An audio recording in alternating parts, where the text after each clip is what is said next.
ఆంధ్రప్రదేశ్ ముఖ్యమంత్రిగా చంద్రబాబు నాయుడు ఈ నెల 12న ప్రమాణ స్వీకారం చేయనున్నారు. గన్నవరం పరిధిలోని కేసరపల్లి ఐటీ పార్క్ వద్ద సీఎం ప్రమాణ స్వీకారానికి ఏర్పాట్లు జరుగుతున్నాయి. ఈ వేడుకకు ప్రధాని మోదీతో పాటు వివిధ రాష్ట్రాల గవర్నర్లు, ముఖ్యమంత్రులు, కేంద్ర మంత్రులు సహా సినీ రాజకీయ ప్రముఖులకు ఇప్పటికే ఆహ్వానం అందింది. గత కొంతకాలంగా నందమూరి, నారా ఫ్యామిలీతో అంటిముట్టనట్టు ఉన్న జూనియర్ ఎన్టీఆర్ ఈ ప్రమాణ స్వీకారానికి వస్తారా అనే ఆసక్తి అందరిలో నెలకొంది.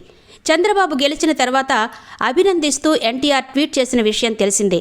కానీ చంద్రబాబు అరెస్ట్ అయిన సందర్భంలో కానీ, ఎన్నికల సందర్భంలో కానీ ఎన్టీఆర్ జోక్యం చేసుకోలేదు. తన సినిమాలు తాను చేసుకుంటూ రాజకీయాలకు, కుటుంబ వ్యవహారాలకు దూరంగా ఉంటున్నారు. కానీ చంద్రబాబు గెలిచిన తర్వాత ఎన్టీఆర్ అభినందిస్తూ ట్వీట్ చేయడంతో తెలుగుదేశం శ్రేణుల్లోని ఓ వర్గం వాళ్లు ఎన్టీఆర్ ని ఓ రేంజ్ లో దూషిస్తున్నారు. చంద్రబాబు ప్రమాణ స్వీకారానికి ఎన్టీఆర్ హాజరవుతారా లేదా దానిపై క్లారిటీ ఇచ్చేశారు నందమూరి హీరో చైతన్య కృష్ణ.